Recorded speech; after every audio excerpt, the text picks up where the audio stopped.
नमस्कार। आज बात करते हैं एक बहुत ही मशहूर और गहरे मतलब वाले प्रतीक की, नटराज। आज इसके रहस्यों की परतों को खोलते हैं।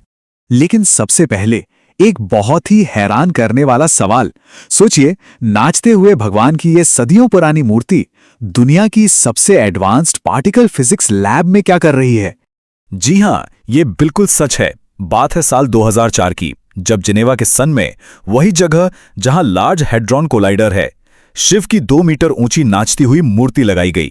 तो चलिए इसी गुत्थी को सुलझाते हैं। सबसे पहले ये समझना जरूरी है कि आखिर ये नृत्य के देवता हैं कौन। नाम है नटराज। ये संस्कृत के 2 शब्दों से मिलकर बना है।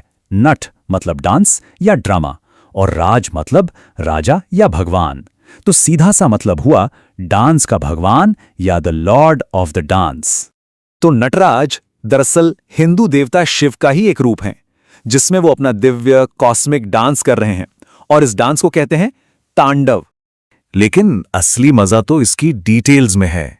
इस मूर्ति का हर एक हिस्सा, हर एक जेस्चर अपने आप में एक गहरा कॉस्मिक मैसेज छुपाए हुए है। चलिए एक एक करके इसके सिंबल्स को डिकोड करते हैं। तो देखिए, उनके ऊपर वाले दाहिने हाथ में है डमरू। ये क्रिएशन की आवाज है, टाइम की रिदम है। और ठीक इसके ऑपोजिट ऊपर वाले बाएं हाथ में है आग। ये डिस्ट्रक्शन की निशानी है। अब नीचे वाला दाहिना हाथ देखिए, ये है अभय मुद्रा, यानी डरो मत का इशारा। और पैरों के नीचे जिसे कुचल रहे हैं वो है अपस्मार नाम का बौना, जो हमारी अज्ञानता, हमारे इग्नोरेंस का प्रतीक है। और भी बहुत कुछ है। मूर्ति के चारों ओर जो आग का गोला है ना, वो क्रिएशन और डिस्ट्रक्शन के कभी ना खत्म होने वाले कॉस्मिक साइकिल को दिखाता है। उनके लहराते हुए बाल देखिए, ये डांस की जबरदस्त एनर्जी और खुशी को दिखाते हैं। इन्हीं बालों में से गंगा नदी निकल रही हैं, और माथे पर है तीसरी आंख, जो अंदर के ज्ञान यानी सेल्फ रियलाइजेशन का सिंबल है। तो शिव का ये डांस सिर्फ एक चीज के बारे में नहीं है, इसमें डुअलिटी है, कई परतें हैं। चलिए अब इसी को थोड़ा और समझते हैं। एक मिनट, तो क्या तांडव का मतलब सिर्फ डिस्ट्रक्शन है? क्योंकि आमतौर पे तो यही माना जाता है ना। नहीं, बिल्कुल नहीं। तांडव के असल में 2 मेन फॉर्म्स हैं। एक है आनंद तांडव, ये खुशी का डांस है, क्रिएशन, प्रोटेक्शन और जिंदगी के आनंद का प्रतीक। ये शांति और कॉस्मिक बैलेंस का डांस है।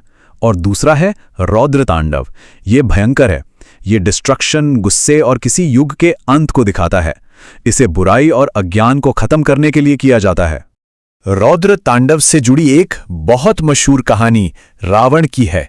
हुआ ये कि रावण ने शिव के घर कैलाश पर्वत को ही उठाने की कोशिश कर दी। इस पर शिव को गुस्सा आया और उन्होंने सिर्फ अपने पैर के अंगूठे से पहाड़ को वापस दबा दिया। तब जाकर रावण को शिव को मनाने के लिए एक स्तोत्र रचना पड़ा।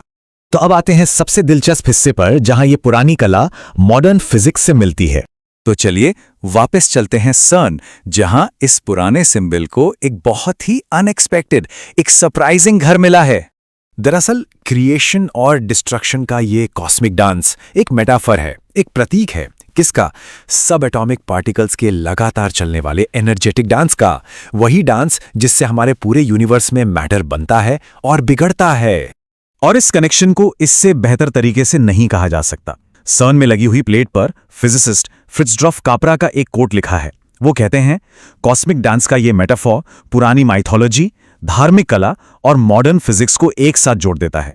ये वाकई सोचने पे मजबूर करता है ना, कि ना जाने ऐसा कितना और पुराना ज्ञान है जो बस इंतजार कर रहा है कि मॉडर्न साइंस उसे समझे और अपनाए।